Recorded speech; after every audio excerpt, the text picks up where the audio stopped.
enfin aujourd'hui on va faire plus de la base de données. On va voir comment on se sert de MongoDB pour faire de la persistance en Node.js. Donc alors d'abord on va faire 10 petites minutes de présentation. Et après ce sera atelier pratique, on va tous se mettre sur les Mac, on va installer Node et Mongo. Et puis on va continuer sur ce qu'on avait fait il y a 2 ou 3 semaines, je sais plus quand c'était. Alors c'est parti, donc Node.js, le retour. Donc pour rappel, donc on a dans les techno web, on a le HTML pour créer le contenu, le CSS pour l'apparence, le JavaScript c'est pour le comportement. Donc tout ça c'est la partie client, ce qui se passe dans le navigateur. Et donc après, on va utiliser pour faire des serveurs web Node.js, entre autres, hein, c'est une des technos possibles. Évidemment, il y a du PHP, Ruby, Python, il y en a des dizaines pour faire des serveurs web de langage. Mais nous, on est parti sur Node.js, comme ça, comme on a déjà vu JavaScript, ça permet de ne pas avoir en plus un nouveau langage à apprendre. Aujourd'hui, on va voir comment on fait un site dynamique, parce que pour l'instant, on a servi du HTML, on a envoyé des mails à partir de données de formulaire, mais on n'a pas vraiment rendu un site dynamique. Donc, qu'est-ce que c'est un site dynamique? C'est un site qui est personnalisé en fonction de données qui sont stockés côté serveur. Donc ça va être typiquement personnalisé au niveau de l'utilisateur, hein. Pensez à Facebook, vous tapez votre login mot de passe et vous allez avoir toute la page qui est personnalisée juste pour vous. Évidemment personne d'autre ne la verra de la même manière. Et la petite différence c'est que c'est toujours un serveur web qu'on va faire avec Node.js. On envoie toujours, le but c'est toujours d'envoyer du HTML, sauf que là au lieu de renvoyer des fichiers HTML qu'on a écrits à la main, on va en générer une partie du coup pour personnaliser certains aspects en fonction de l'utilisateur, en fonction de ce qu'on va en faire. Alors pour faire ça, on va avoir besoin de persistance de données. Parce que par exemple, un utilisateur, typiquement sur un site e-commerce, il peut revenir 3 mois après. On a besoin d'avoir toujours les infos de son compte qui sont stockées quelque part. Donc on pourrait utiliser juste des fichiers texte, ce genre de choses, mais c'est vraiment pas très efficace au niveau perf. Donc la méthode traditionnelle, c'est d'utiliser une base de données. Alors une base de données, tout ce que ça fait, tout simplement, c'est que c'est quelque chose que vous allez lancer sur votre serveur, c'est des serveurs de base de données, et ça va stocker les données dans des fichiers optimisés pour l'écriture et la lecture. Donc c'est beaucoup plus efficace que de stocker dans des fichiers à plat, même si on peut le faire complètement si on a un site avec 3 personnes qui viennent tous les mois. C'est pas forcément la peine de se prendre la tête avec une base de données. Donc comme j'ai dit, une base de données, ça s'utilise en mode c'est des serveurs. Donc un serveur, en fait, c'est quelque chose que vous allez faire tourner en permanence sur votre serveur à vous. Donc vous avez votre serveur donc physique, là je parle de la machine. Dessus vous allez avoir le Node.js qui tourne, donc qui est exposé sur un des ports. Je sais pas si vous vous souvenez l'histoire des ports. En fait, sur un ordinateur, quand on expose une application, on peut lui dire toi tu es accessible sur le port 3000 et toi tu es accessible sur le port 5000. Vous mettez les ports que vous voulez, ce qui vous permet d'avoir plusieurs serveurs qui tournent sur une même machine. S'il n'y avait pas l'histoire de port, on pourrait avoir un seul serveur par machine. Donc sur le même serveur physique, donc là la machine, nous, on va avoir un serveur Node.js qui va tourner, on va avoir un serveur de base de données, et Node.js il va se connecter au serveur de base de données au moment où il va vouloir aller écrire des données. Donc typiquement il y a l'utilisateur, il arrive sur votre site, il fait une requête, donc Node.js la récupère, par exemple affiche-moi ma page profil. Node.js dit ah bah tiens il veut sa page profil, j'ai besoin de ces infos, il va aller demander Node.js au serveur de base de données les infos de l'utilisateur. Node.js les récupère, à partir de ça il te mouline du HTML custom pour l'utilisateur, il le renvoie.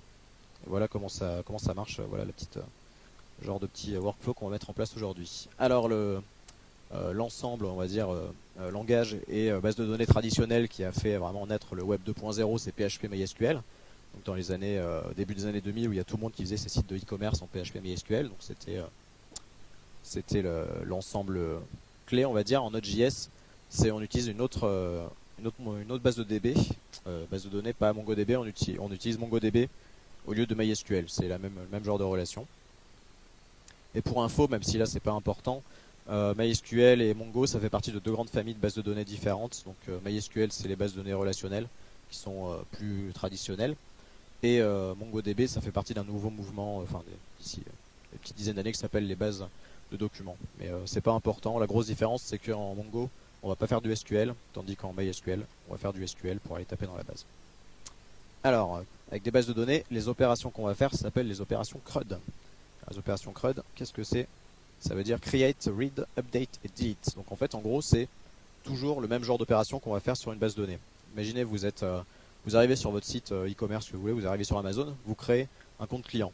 Du coup, le serveur Amazon, qui est écrit en, je sais pas quoi, en Node.js, il est sûrement écrit en 15 000 technos différentes, il va d'abord faire un create. Ensuite, vous revenez sur votre compte 3 mois après, il va aller faire un read pour récupérer vos infos stockées. Vous changez votre adresse de facturation par exemple, il va aller faire un update dans la base. Et ensuite, si vous en avez marre d'Amazon, vous supprimez votre compte client, il va aller faire un delete. Et ça, avec ces opérations-là, Dans une base de données, finalement, on couvre tous les cas d'usage, c'est tout ce qu'on a besoin. Et en plus, le HTTP s'y prête bien, parce qu'en HTTP, on va pouvoir faire des requêtes de type get, post, patch ou delete, donc qui matchent bien ce genre de fonctionnalité. Pour générer le HTML, donc je vous ai dit, on va renvoyer du HTML qui est customisé en fonction de l'utilisateur.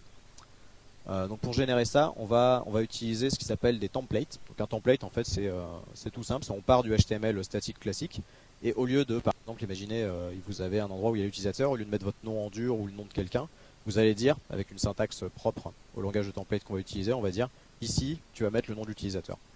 Et du coup, le HTML va être généré à chaque utilisateur, où on part de la base commune, et on remplace juste quelques champs. Donc nous, on va utiliser un langage de template qui s'appelle Mustache.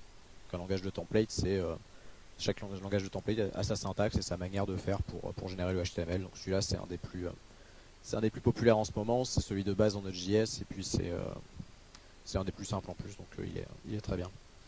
Au boulot. Alors, première étape, on va aller récupérer ce qu'on avait fait la dernière fois. Donc pour ça, allez sur GitHub, sur mon compte. Alors c'est github.com et l'utilisateur c'est /Yannick. YANHICK. Bon, je pense que tout le monde a des bons yeux ici. Et là-dedans, j'ai un fichier B2B Workshop. Et là, on va pas choper ce qu'il y a sur la branche master. Je pense que GitHub, tout ça, il y a à peu près tout le monde qui sait ce que c'est maintenant ici. Ok. Alors on enchaîne. Donc là, déjà, on va tester que ça marche, ce qu'on a. Le code actuel de la semaine dernière. Et en fait, je vous cache pas qu'il ne va pas marcher. Je vais vous expliquer pourquoi. Donc, choper une ligne de commande. Un terminal. Et aller à l'endroit où vous avez vos...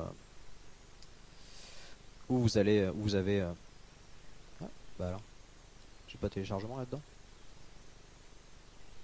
Donc là, il faut que vous alliez dans l'endroit où vous avez dézippé les fichiers.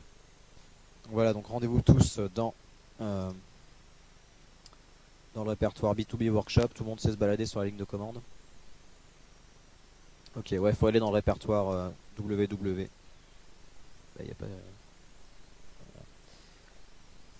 Ok, voilà. Donc, allez tous dans le répertoire WWW, ce qu'on a téléchargé.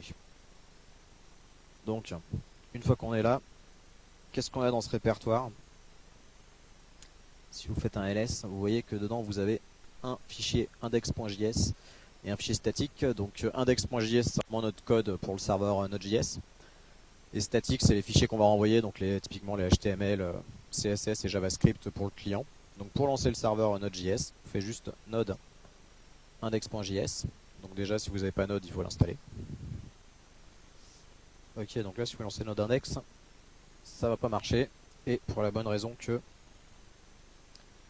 Donc si vous connaissez un petit peu Node.js, en fait ça fonctionne avec ce qu'on appelle un package manager qui s'appelle npm, qui permet de récupérer des librairies de code externes. Donc, nous typiquement on va servir de Express, c'est la librairie de base dans Node.js la plus connue pour faire des serveurs web. Et la dernière fois en fait j'étais pas rentré dans le détail de comment faire un fichier package.json. On avait juste fait on avait utilisé npm install. Donc si vous faites npm install express, ça va vous installer donc la librairie express. Vous voyez que ça, si vous faites un ls, vous voyez que ça vous a rajouté un répertoire non-modules où dedans il y a express. Si vous pouvez aller voir, c'est juste des fichiers JavaScript Node.js. Express est écrit entièrement en JavaScript. Et donc là ce que j'explique c'est qu'en fait là, donc là ça fonctionne, vous avez des erreurs, vous faites npm install express, ça va l'installer, t'inquiète on va faire après. Mais par contre vous allez voir que vous allez continuer à avoir des erreurs parce que du coup nous on s'est servi de 4 ou 5 libs pour faire notre projet la dernière fois. Parce en Node.js ça se fait beaucoup, on récupère des libs à droite à gauche de gens qui en ont déjà fait, ou on crée nos propres libs pour utiliser entre plusieurs projets. Et donc là en fait c'est un peu pénible parce que ça veut dire que pour l'instant à chaque fois qu'on va télécharger le projet, les gens vont devoir faire npm install à chaque fois. Donc évidemment ça c'est pas envisageable de faire npm install 15 fois jusqu'à ce qu'on ait plus rien. Donc npm ils ont créé un système. En fait on va créer dans le même répertoire, on va créer un fichier package.json qui va définir notre application. Et dans package.json, dans ce fichier là, donc qui va être un fichier JSON, on va dire bah en fait pour faire marcher cette application, j'ai besoin de Express, j'ai besoin de, je sais plus ce qu'on a fait, NodeMailer, j'ai besoin de telle librairie. Donc on définit toutes les librairies qu'on a besoin. Et donc le package.json on l'inclut dans le projet. Et ça veut dire que les prochains utilisateurs, ils auront juste à faire npm install tout court. Et ça va leur installer toutes les dépendances, toutes les librairies qu'ils auront besoin. Donc voilà, donc là on va créer le fichier package.json. Alors c'est pas la peine de le créer à la main, il y a npm qui va nous aider pour ça. Donc toujours dans votre ligne de commande, faites npm init, INIT, faites entrer et là ça va vous demander en fait plein d'infos sur votre projet, et à partir de ça, ça va générer un fichier package.json. Donc là, premier truc, le nom. Donc le nom, vous appelez ça comme vous voulez, quoi. Moi, je peux appeler B2B. La version. Donc la version, c'est 0.0.0 parce qu'on s'en fout, on n'a pas encore réalisé. Donc ça, c'est quand on va sortir l'application en pure version. On a besoin de faire des versions à chaque fois qu'on rajoute des features, qu'on fait des mises en prod. La description, donc bon, vous mettez ce que vous voulez comme description. De toute façon, tous ces trucs-là, vous pouvez les changer après. Là, c'est juste histoire de se mettre en jambe. Appli B2B. Hop, entry point index.js. Donc ça c'est bien, ça c'est le entry point, c'est qu'est-ce qu'il faut lancer pour démarrer l'appli. Donc nous c'est bien node index.js qu'il faut faire. Donc ça correspond. Test commande, ça on s'en fout. Pour info, c'est la commande qu'il faut faire pour lancer les tests unitaires. Donc c'est un truc important quand vous faites ça en pro, mais là c'est un peu avancé. Git repository, c'est où est-ce que le projet est stocké. Donc nous, comme on fait en local, tout ça, on met rien parce qu'on n'a pas encore de fichier. Enfin, on n'est pas stocké sur Git, hein, ça c'est pareil, c'est un peu hors scope. Auteur, bah, vous mettez votre nom. Licence, donc ça c'est si vous voulez mettre une licence open source à votre projet, vous mettez ce que vous voulez, donc par défaut ISC, bon, ça c'est pas bien grave. Voilà, et donc là ça vous montre, ça vous fait une preview, ça va vous générer un fichier comme ça. Et ensuite nous dans ce fichier on va rajouter en plus toutes les librairies dont on a besoin. Donc là si c'est ok pour vous, vous appuyez encore une fois. Et là vous pouvez voir si vous faites un ls, hop, ls, vous voyez que maintenant il y a un fichier en plus, package.json.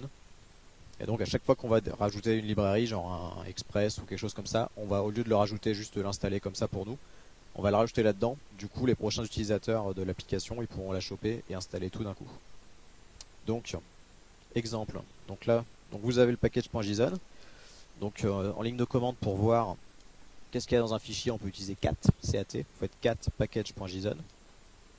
Ça vous fait ça, bon du coup on voit pareil que la preview, ça c'est pour voir le contenu, donc cat, hein, c'est bon à savoir, c'est un truc de base. Maintenant qu'est-ce qu'on veut? Nous on veut que dans ce fichier là, il y ait au moins Express.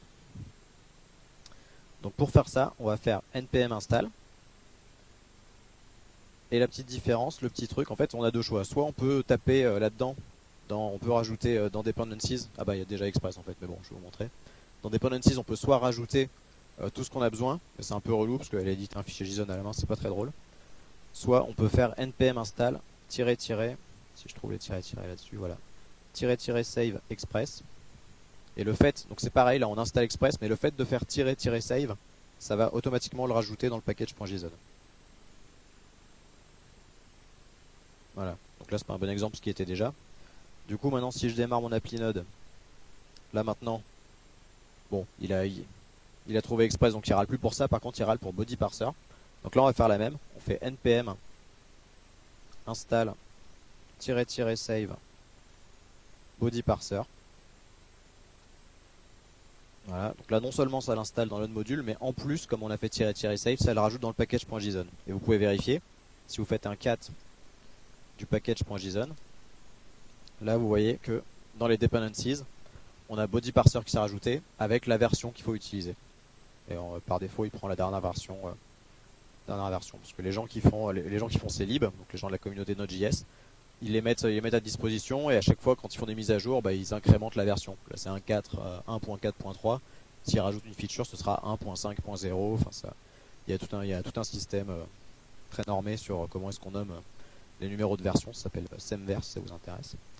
Et donc là en fait si on continue, si on continue, là on voit que le prochain c'est NodeMailer. Donc là je vous invite à faire toujours la même manip, npm install save NodeMailer.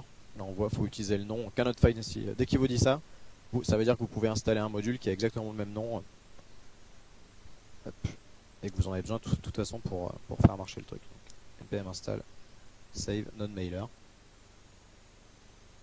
Voilà, Donc là c'est un peu relou, hein, on va le faire 4-5 fois. Ah bah ça y est. Voilà. Moi l'appli elle s'est lancée.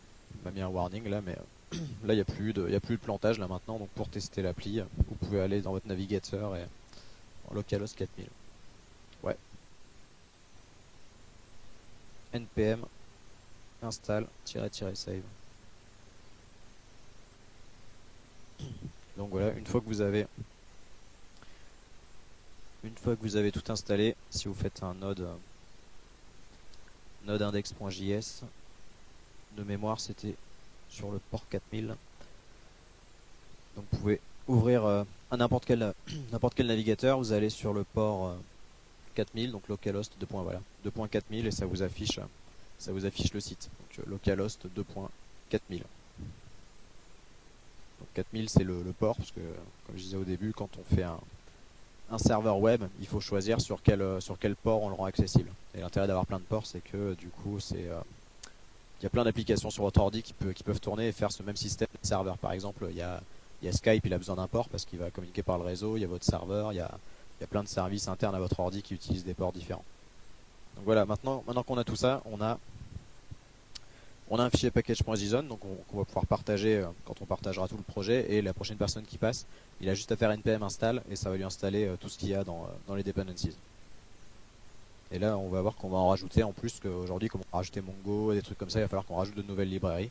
Du coup on va faire direct des npm install-save pour pas perdre de temps et pas perdre surtout ce qu'on est en train de faire.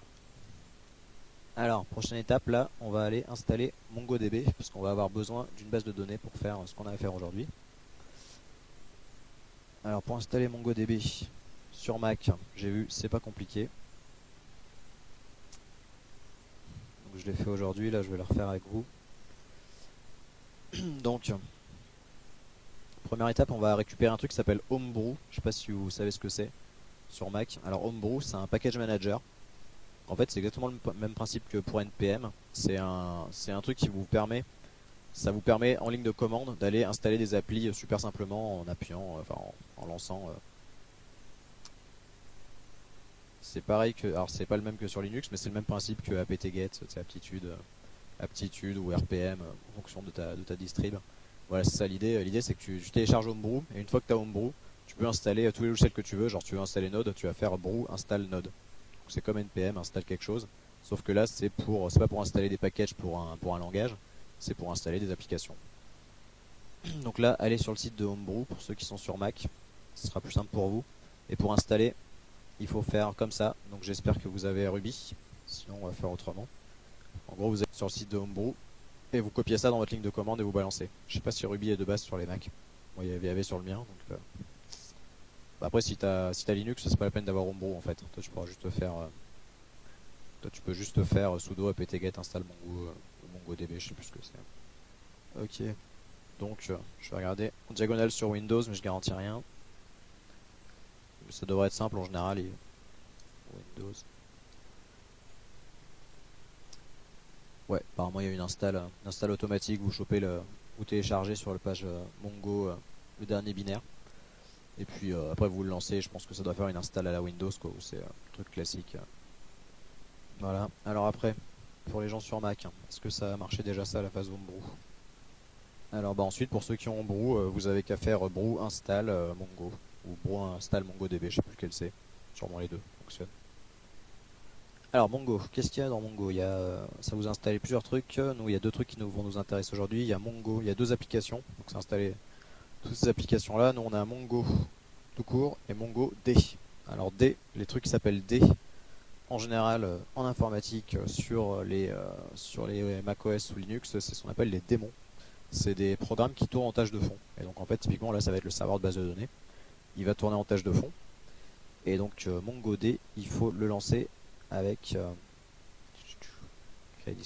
voilà, c'est ça. Alors, ce qu'on va faire, en fait, pour pouvoir comprendre. Donc au début, j'avais dit que c'était Mongo. En fait, tout ce qu'il fait, c'est qu'il va créer quelques fichiers sur le disque dur et il va stocker dedans les informations comme il l'entend. Tout ça, on n'a pas à s'en soucier de comment il le fait. C'est des trucs très complexes.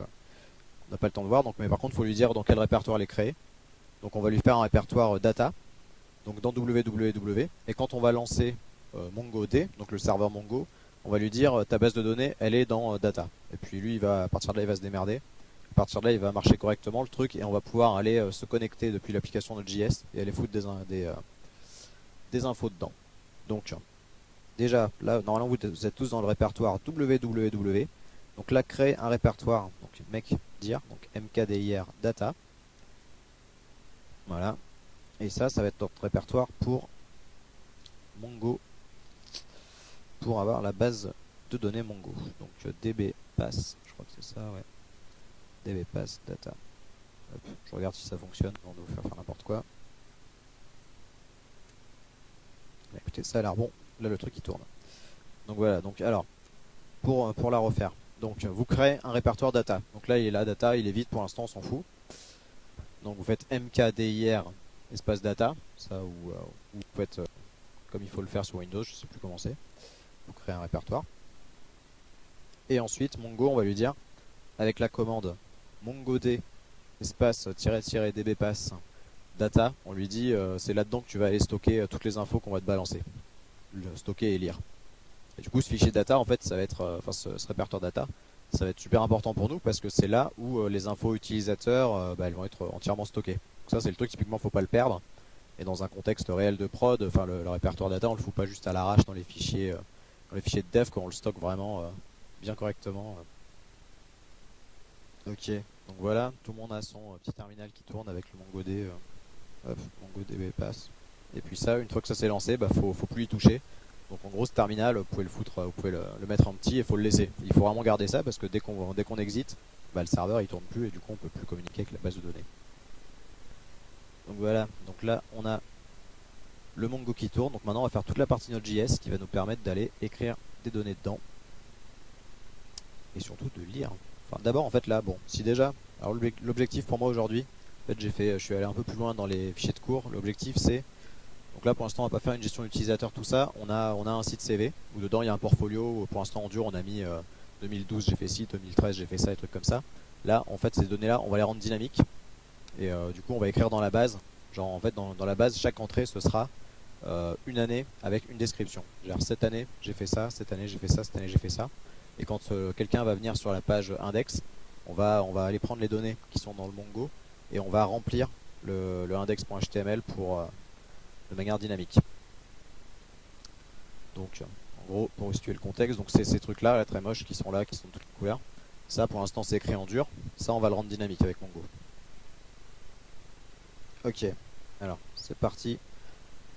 Là on va commencer à y aller sérieusement. Donc là reprenez maintenant le Sublime Text ou votre éditeur texte que vous voulez. On va dans B2B Workshop JS2 et là tout ce qu'on va faire maintenant c'est éditer le fichier index.js. A priori normalement on devrait juste avoir besoin, ouais on va juste rester là-dedans et après on va aussi modifier un peu le HTML pour en faire un template pour pouvoir choisir, en fait on va faire un template avec la liste HTML de 2014, 2013, tout ça. On va faire un template qui va nous le remplir automatiquement en fonction de ce qu'il y a dans la base Mongo.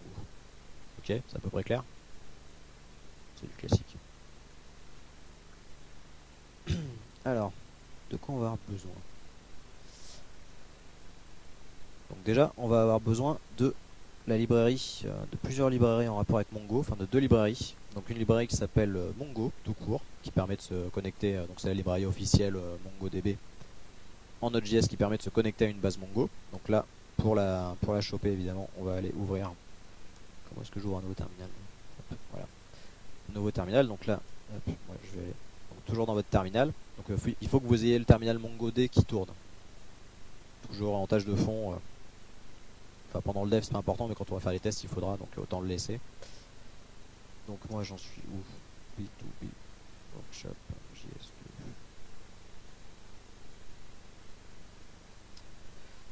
Ok, donc là moi je suis dans mon truc. Donc là je vais faire des npm install. Donc je sais que je vais avoir besoin des libs Mongo et une autre lib qui s'appelle Monk. Donc on va faire npm install-save Mongo. Hop. Donc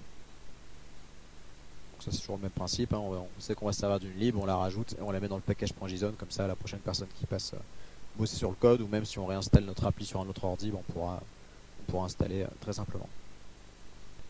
Alors, donc on a fait Mongo et maintenant on va utiliser Monk. qui est une autre petite librairie en fait qui permet plus facilement d'aller écrire et lire dans Mongo. En fait, c'est un petit truc qu'on met par dessus parce que sinon utiliser Mongo cache c'est un peu cache justement. Donc on utilise des libs qui nous facilitent le truc pour avoir moins de lignes à écrire pour faire la même chose. Alors donc là on a Mongo, on a Monk. Allez, au point où on en est, on va tout installer maintenant. Après, je vous expliquerai après. Donc, l'autre truc qu'on va avoir besoin, c'est le fameux moteur de template. Donc là, le moteur de template, le nom est un peu plus à coucher dehors. Donc, c'est Express 3-Handlebars. De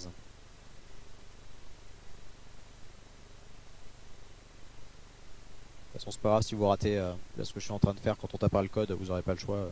Le serveur, il va pas démarrer sans que vous ayez installé tout ça. Donc voilà, donc ça c'est le moteur de template. Donc là on s'est installé deux librairies pour permettre de communiquer avec la base de données. On s'est installé la petite librairie qui nous permet de faire du template. D'ailleurs il en faut une deuxième qui est le fameux moustache. Donc npm install save moustache. Hop. De toute façon ouais c'est pas grave, hein. Une fois de plus hein, si vous ratez ça. Une fois qu'on aura le code, de toute façon le code il tournera pas, il vous dira ah bah non là il manque moustache, il manque machin. Vous allez vous en apercevoir. Ok. Donc une fois qu'on a ça, on a tout ce qu'il nous faut pour faire ce qu'on a besoin de faire aujourd'hui. Donc on peut se connecter à une base de données et une fois qu'on a récupéré les infos, on va pouvoir générer du HTML avec notre moteur de template. Alors reprenez le index.html et là on va se mettre au-dessus de l'app express. Alors c'est un peu le bordel le fichier. Donc, en fait on avait fait deux exemples. La dernière fois on avait fait, en fait il y a deux serveurs qui tournent, un sur le port 3000 qui est juste un serveur qui balançait le lot, et on a un deuxième qui est une vraie appli express. Toute la partie là, la ligne 1 à 8, vous pouvez dégager sans remords. Ça vous facilitera un peu la tâche. Hop. Ça on dégage. Alors qu'est-ce qu'on va faire? Là on va récupérer une référence, on va récupérer la lib MongoDB. Alors comment on fait ça pour récupérer des libs? Eh ben, en Node.js comme on a vu la dernière fois pour ceux qui étaient là, c'est toujours avec require. Et ensuite on met le nom de la lib qu'on veut. Donc nous on a installé Mongo, donc on dit require Mongo. C'est Mongo ou c'est MongoDB? C'est MongoDB. MongoDB. Ensuite pareil, donc là on en a installé deux, on a installé Mongo et Monk. Donc on va faire la même pour Monk, donc var Monk.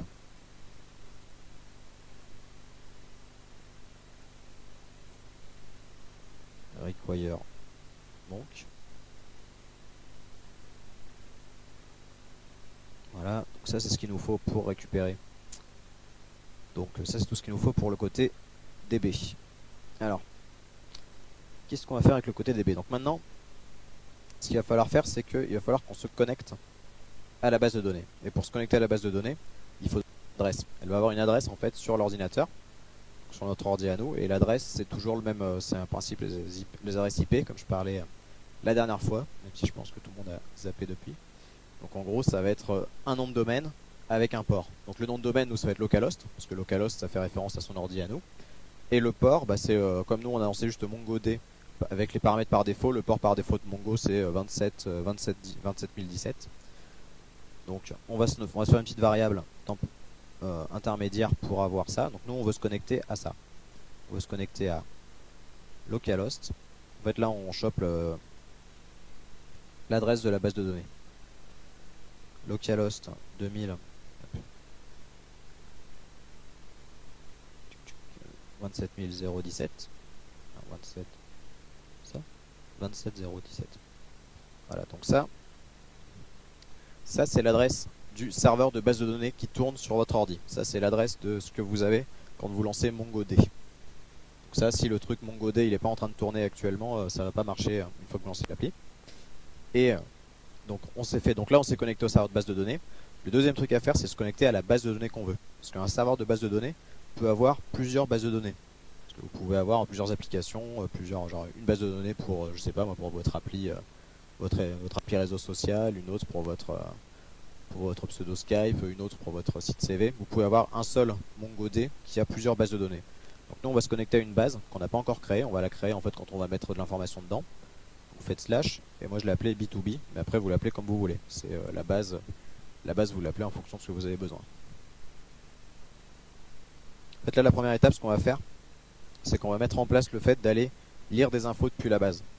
Sauf que le truc c'est que pour l'instant on n'a aucune info dans la base. Donc une fois qu'on aura fait ça, on va retourner dans MongoDB, dans la ligne de commande, et on va rajouter en dur des informations. On va rajouter les années d'expérience nous-mêmes avec la ligne de commande. Parce que si on a le temps, on fera en plus une petite page back-office où on pourra taper les années, les trucs et qui insérera. Mais on va déjà y aller doucement. Donc là, la première étape, c'est déjà de pouvoir lire depuis la base de données. Même si on rentre les données à la main, c'est déjà mieux que rien.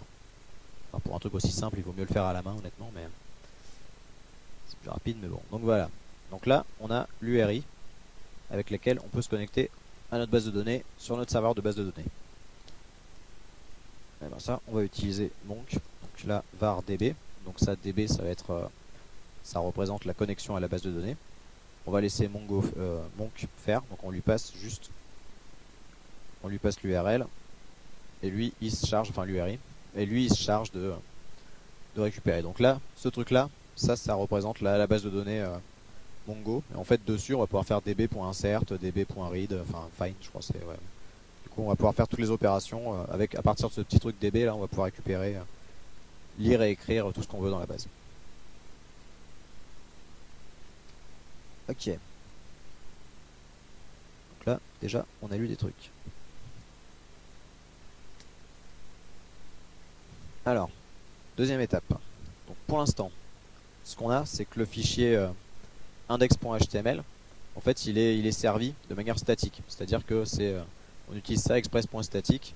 C'est que Express, quand il n'a pas une route qu'on connaît, donc nous on a fait plusieurs routes Node.js. Donc une route, c'est quand l'utilisateur, en gros, il tape une URL. Là, si l'utilisateur il tape l'URL /contact en faisant un post, donc ça c'est quand il valide le formulaire. Dans ce cas-là, on envoie des mails. Ça, c'est ce qu'on a fait la dernière fois. Ça, c'est un exemple de route. Mais dans tous les autres cas, en fait, ce qu'on a fait, c'est on a fait le truc par défaut qui est de faire un fichier statique. En gros, pour l'instant, si le serveur Node.js il connaît pas l'URL que tu es en train de taper, il va aller voir si tu as un fichier dans le répertoire statique qui correspond à ça et il balance le fichier s'il y a ça. Rien de plus. Par contre, nous là, ça va pas faire notre affaire parce que là, on veut que si l'utilisateur il arrive sur notre site, donc c'est-à-dire s'il arrive sur slash, parce que slash c'est la racine du site, là on veut modifier le index.html parce qu'on veut pas le renvoyer, on veut pas renvoyer un fichier statique index.html, on veut renvoyer un index.html où il y a un petit bout qui est customisé, c'est la partie portfolio. Donc là, pour faire ça, on va rajouter une route. Donc app.get, donc app c'est l'application Express. .get c'est une fois quand l'utilisateur fait un get. Donc un get en fait c'est ce que vous faites quand vous ouvrez un navigateur que vous tapez une URL. Donc si on fait un get sur cette URL là, donc le slash, donc juste le index, en fait c'est quand ça arrive quand vous tapez localhost 2.4000, vous êtes dans ce cas de figure. Dans ce cas de figure là, je vais exécuter cette fonction raise. Hop, hop. Où est-ce que c'est déjà allé? Ah voilà, Zacqued. Alors pour rappel, donc dans Express, donc ça c'est la manière dont Express marche, qui est une librairie vraiment de base que tout le monde se sert en Node. Donc app.get, donc app ça représente l'application Express, ça représente votre application, votre serveur web en fait.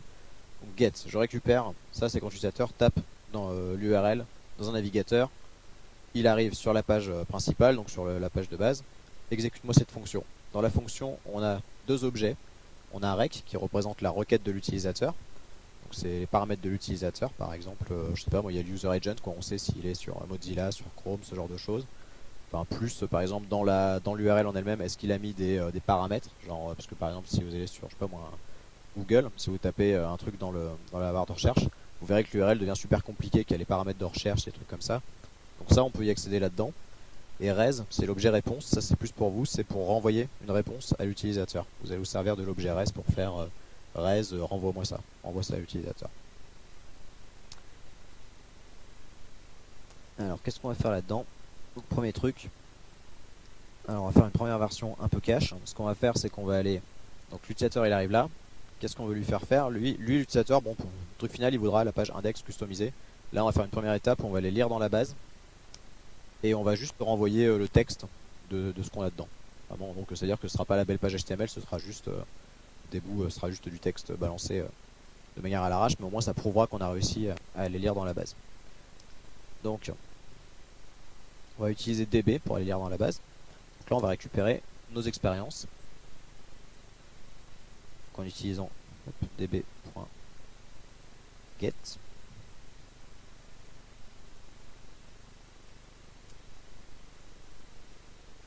experiences. Alors experiences c'est une collection, donc c'est le truc où chaque élément ça va être un tableau où chaque élément d'expérience ça va être une année et une description. Et ça on va aller le rajouter après dans le Mongo à la main. Var experiences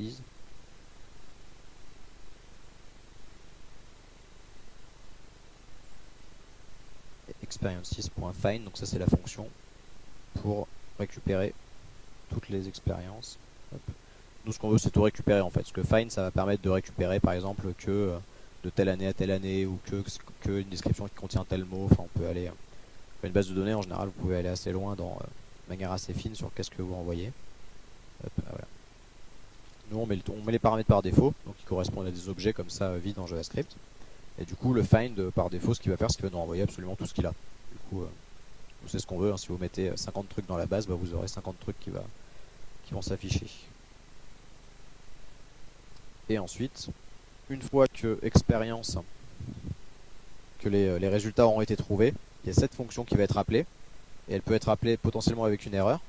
Donc s'il y a eu une erreur d'accès à la base, il y a l'objet error qui est pas nul. Bon là je suis conscient que pour les gens qui sont un peu légers en JavaScript, ça fait quand même beaucoup. Mais bon, c'est comme ça. Hop. Et plus intéressant que erreur, donc s'il y a une erreur, il faut le gérer, mais là on s'en fout pour cet exemple là, donc on ignore R. Par contre docs, ça en fait c'est vraiment la réponse. Voilà, ça contient tout ce que toute autre expérience, donc c'est vraiment l'objet qu'on veut récupérer. Et ben docs, tout simplement, on peut faire en version très cache pour l'instant, je pense que ça marche, j'ai même pas essayé. res.send docs, et en gros dans votre navigateur ça va afficher en mode juste texte, ça va vous afficher tout ce qu'il y a dans la base. Voilà.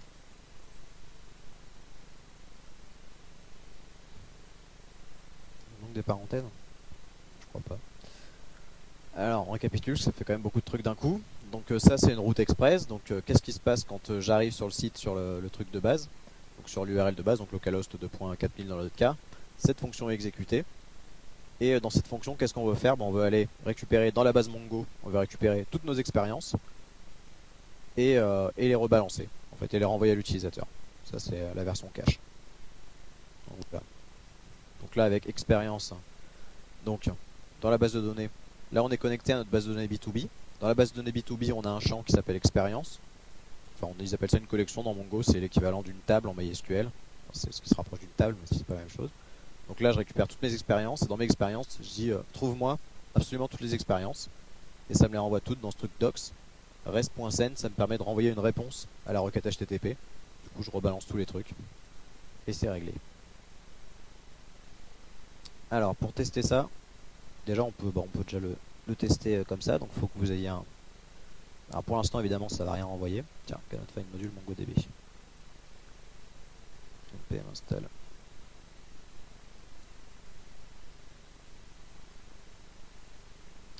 Voilà, chaque fois que vous avez un cannot find module, il faut faire un npm install save. Je sais pas ce que j'ai récupéré avec Mongo, mais apparemment c'était pas bon. Donc, alors là j'ai lancé mon appli. J'ai lancé mon appli Node. Vous voyez que derrière ça a bougé, ça c'est le MongoD. Il a dit, lui il a détecté, tu vois les deux au démarrage, l'appli Node elle a dit bah tiens je veux me connecter à toi. Et lui il a dit 5 connexions maintenant ouvertes, donc en gros ça a bien marché, ils ont bien communiqué entre eux pour ouvrir les connexions. Et donc si j'arrive là-dedans, ça devrait me renvoyer soit un truc vide, soit une belle erreur. Une belle erreur apparemment. Putain, c'est juste un enfer ces trucs.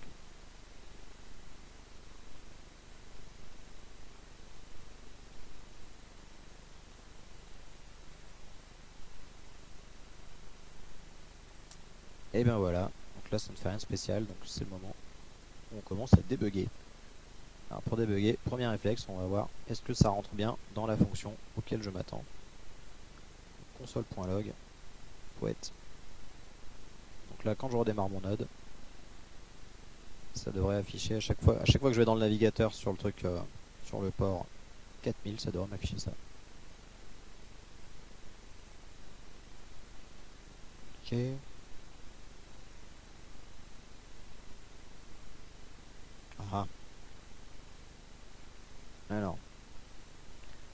Donc là, ce qui est pas bon, c'est que ça va pas me récupérer.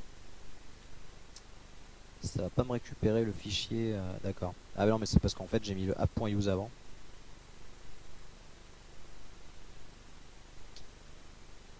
Vous avez aucune idée de ce que je suis en train de faire en fait là. Ouais, je m'aperçois là, je suis en train de perdre la foule. J'essaie de juste de faire marcher le truc. Pas de bol parce que là vous avez commencé par l'atelier le plus difficile mais et de loin. Qu'est-ce qu'on a fait jusqu'à présent quoi. Ça marche. C'est pas très impressionnant pour l'instant mais ça marche. Donc en gros le problème c'est que en fait en express tu lui dis dans l'ordre qu'est-ce que tu dois faire et là la première chose qu'il devait faire c'était d'aller récupérer le fichier index.html, c'était pas de passer par la route, pas de générer mon truc. Donc en gros la fonction n'était pas appelée. Donc ça marche mais qu'est-ce qui a marché?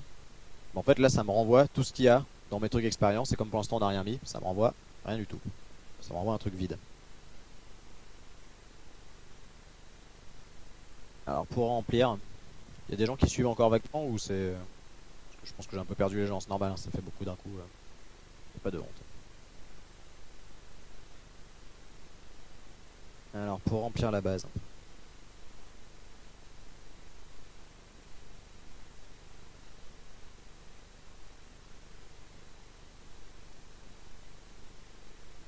Ok, donc choper encore. Donc là maintenant il faut aller.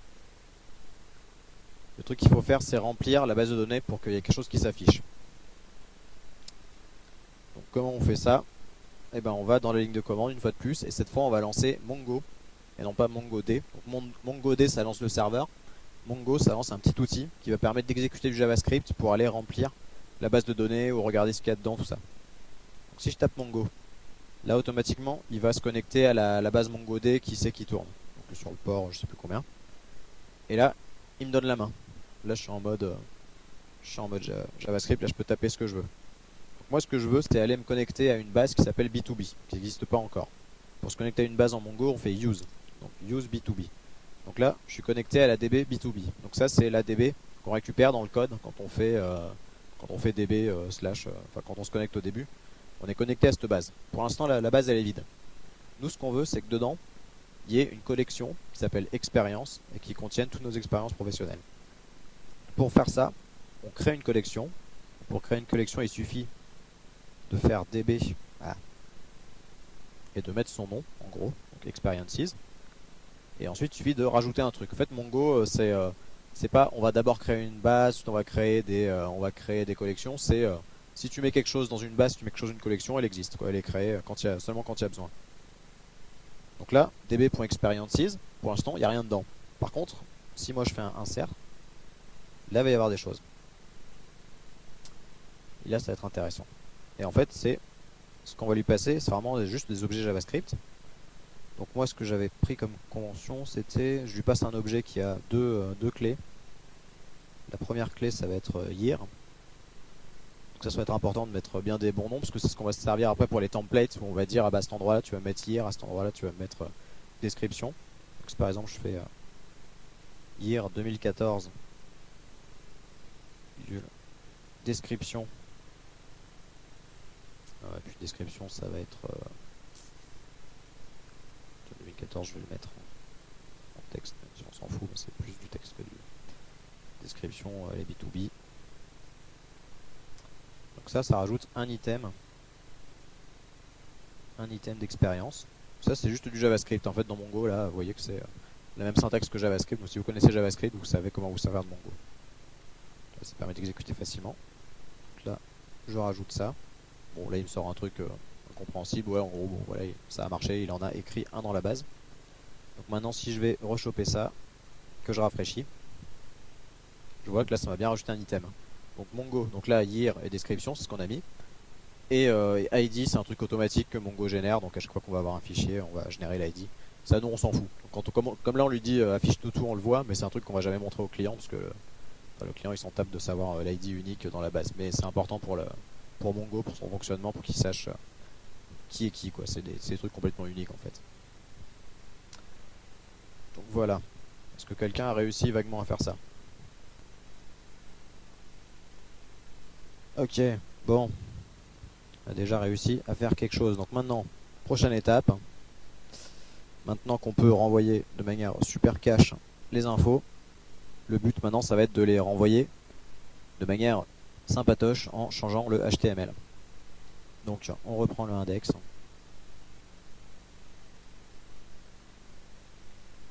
Alors, ce qu'on va avoir besoin pour ça, on va avoir besoin de faire déjà de récupérer. Là, maintenant, là, on va avoir besoin du langage de template. Donc, Express HBS s'appelle.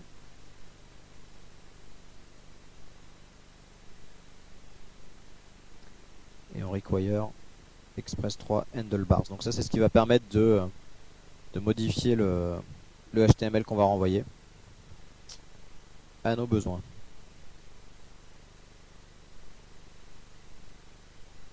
Donc, Express HBS. Et après, on va avoir besoin de faire quelques lignes un peu génériques pour Express. Donc en fait là, en gros, on a une application Express, on va lui dire quel langage de template utiliser. Donc ça, c'est des trucs internes à Express. En gros, je vous tape le truc, après ça, c'est juste des trucs à mettre, quoi. Il n'y a pas forcément besoin de comprendre, mais c'est Express a besoin de ça. En gros, je suis allé voir des tutos pour voir comment brancher Express avec des trucs de template, et j'ai fait du copier-coller, quoi. Donc, est-ce que c'est ça l'informatique globalement?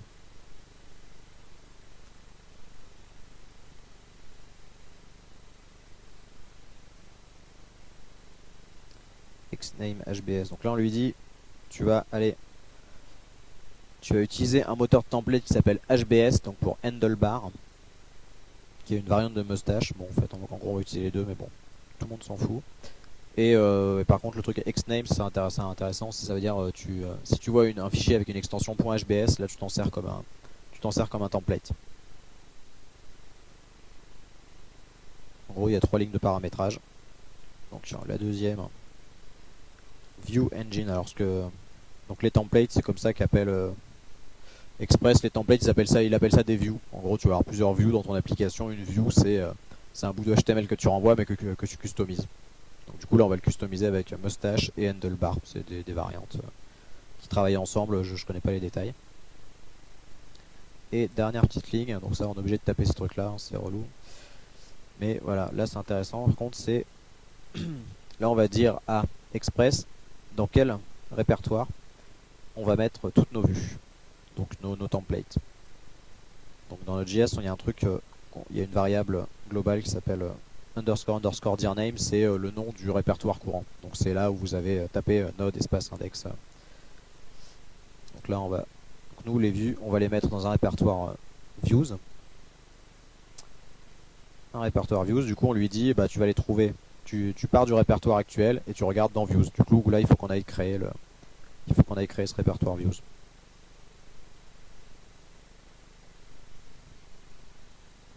Voilà, donc ça c'est tous les trucs de base, on est obligé de faire tout ça pour ça. Le seul but, c'est de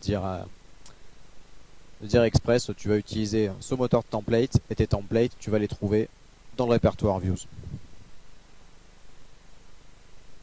Donc voilà, donc là on a fait tout notre super boilerplate. Donc maintenant il faut bien qu'on crée un répertoire views. Donc dans www, on fait un nouveau new folder. Donc ça dépend de votre éditeur. Moi on appelle ça views, il faut bien que ça s'appelle correctement. Et là-dedans, en fait, on va aller copier-coller le fichier index.html. Mais en vrai, là, on va lui changer de nom. Enfin, moi, je vais créer un nouveau truc, je peux me faire chier. Donc, moi, je crée un nouveau fichier. Et là, on va l'appeler index. Comment est-ce que je peux l'appeler index? On va l'appeler index.hbs parce que là, on a dit à Express que si pour les templates, tu vas regarder des fichiers qui s'appellent .hbs. Donc là, on va avoir une vue index.hbs. Pour l'instant, je vais juste copier mon index.html dedans. En fait, on va partir du index.html et nous, on va modifier quelques trucs qui nous arrangent. Hop. Voilà. On fait ça. Et ensuite, on peut aller virer carrément le index.html parce qu'on n'en aura pas besoin vu qu'à chaque fois que tous les cas de figure où on aurait besoin du index.html, en vrai, on va utiliser le index.hbs. Pour l'instant, il n'y a pas de différence. Donc là, voilà. Donc là, il faut que vous ayez un répertoire views au même niveau que statique, que vous dégagiez le index.html et que vous mettiez que vous renommiez en index.hbs. Mais le contenu pour l'instant c'est le même. Et nous c'est cette partie-là, ce ULLI, qu'on va rendre dynamique. Donc comment on va faire ça? Eh bien on va utiliser la syntaxe de Mustache qui va nous permettre de customiser les informations. Donc ce qu'on veut pas nous, c'est cette partie-là. Ça on s'en fout, parce que tout ça, en fait tous les LI, donc un LI en HTML, pour rappel, c'est un item d'une liste, c'est un list item. Donc du coup, nous typiquement là on a envie de faire une liste parce que c'est une liste de nos expériences. Donc tout le LI, on va pas les taper de base, on va les générer. Et pour faire ça, on va utiliser la syntaxe suivante. Donc si je trouve le dièse, j'ai trouvé le dièse. Experiences. Alors je tape un peu les trucs, après je m'arrête et on regarde. On débriefe en mini-groupe. Experiences. Ok, donc là vous vous souvenez de Experiences, ça c'est nos infos. Donc ça, Mustache, ça veut dire, tant que tu as des expériences, tu vas me faire tout ce qu'il y a à l'intérieur. Pour l'instant on n'a rien, mais du coup à chaque fois, pour chaque expérience, ça va exécuter la ligne qu'on va mettre là maintenant. Donc qu'est-ce qu'on veut générer nous? On veut générer quand même des LI malgré tout, même si on veut que ce soit automatique. On veut que les LI... D'ailleurs ouais, Mustache en fait ça s'appelle comme ça parce que il y a beaucoup de la syntaxe avec les deux trucs comme ça et ça ressemble à des moustaches. Voilà. Ça vous montre le niveau quoi.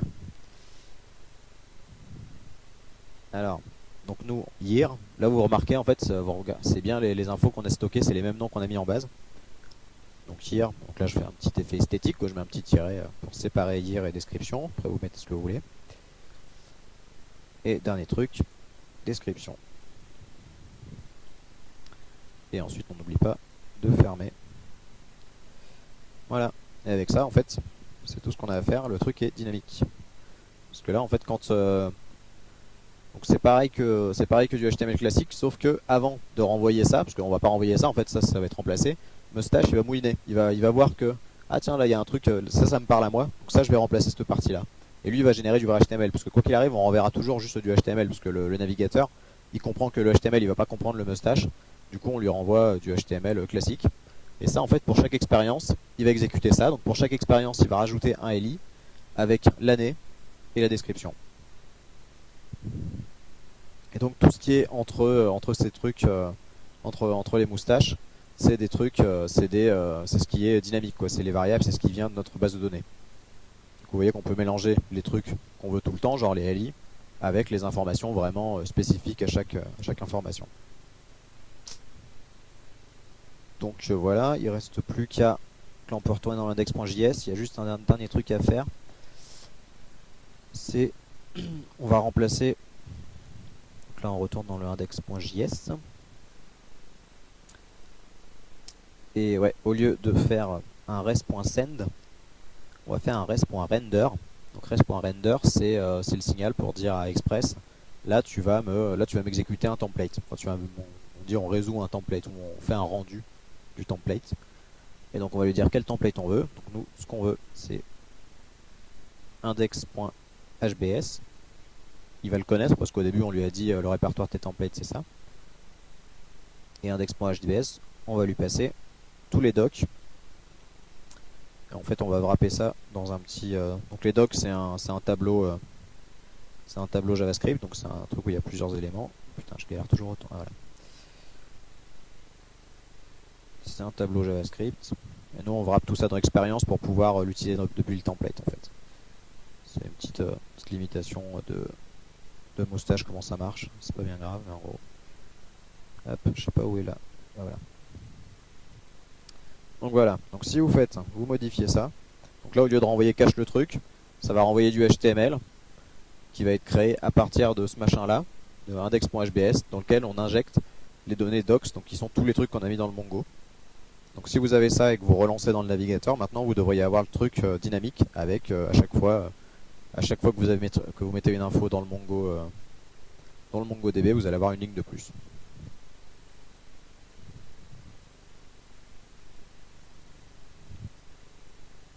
Voilà, tout simplement.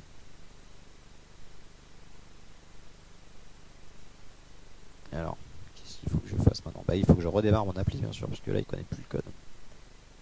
Putain, j'ai combien de trucs? Oh là là. Oh là là.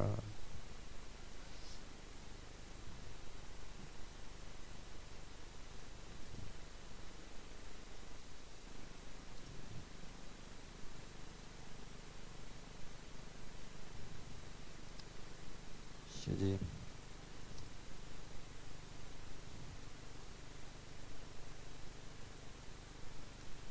fail to load module. Ah bah oui, Express Handlebar. Je l'avais installé pourtant ce truc. Vous voyez, Node.js, ça a plein de trucs chiants comme ça, mais ce qui est bien c'est qu'on peut résoudre ça très simplement.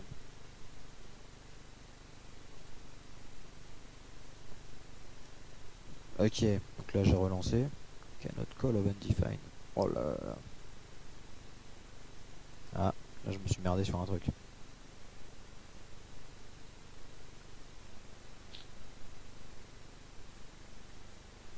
Express HBS. Ah, attends. Donc voilà, quand vous faites des conneries, Node essaye de vous filer des trucs un peu utiles. C'est pas toujours très réussi, parce que là je vois que là je vois qu'en fait c'est bien, j'ai un bug dans la librairie. Ah mais c'est parce que j'ai pas pris la bonne. Oh là là. Express 3, bah oui. Donc en fait il y avait un bug dans la librairie dégâts, pas chez moi, donc je commençais à me dire je suis mal parti, s'il faut que je débug les librairies des gens en direct. Bon, ça se fait hein, mais bon. Ah putain, il se fout de ma gueule. Ah bah oui, mais ça c'est parce que je dois avoir un autre node qui tourne du coup. Allez, on s'en fout, on va faire ça comme des gros chacals. Boum, j'avais déjà un autre node en fait. Ok. Putain, on n'est pas aidé quand même sur Mac, hein. Faut pas dire.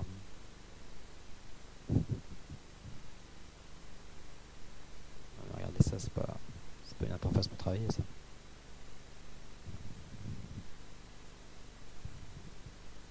Ça marche. 2014, B2B. Et donc à chaque fois que je vais rajouter un truc, ça va m'afficher le truc en plus. Donc je crois que là, de toute façon, j'avais des trucs à faire en plus, mais ça sert absolument à rien vu que vous êtes déjà largué. Donc je vais plutôt prendre les 10-15 minutes qui restent pour répondre à toutes vos questions, qui je pense sont nombreuses, pour ceux qui ont essayé de suivre. Ouais.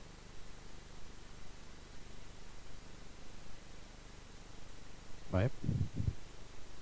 Bon, alors je pense pas que vous avez compris tout le détail, mais est-ce que vous voyez de loin quand même la démarche en fait? Qu'est-ce qu'on essaye de faire, comment on fait? Parce que c'est normal, hein, c'est pas la première fois. Moi, la première fois qu'on m'a montré ça, j'ai rien compris non plus, mais au moins voir l'intention, quoi. C'est un peu le but, c'est globalement la démarche. Et que vraiment, pour de vrai, c'est pas très compliqué de faire un truc de base. C'est pour ça que dans les années 2000, il y a eu 15 millions de petits sites qui se sont montés avec PHP MySQL où les mecs ils te faisaient des sites de e-commerce en une semaine. C'est parce que c'est pas beaucoup plus compliqué que ça et du coup, tu peux faire quand même des trucs assez sympas, assez vite, quoi. Une fois que tu as compris un peu la base, c'est toujours ça finalement, hein. Tu passes toujours ton temps à stocker des trucs, les mettre à jour, les renvoyer, les supprimer.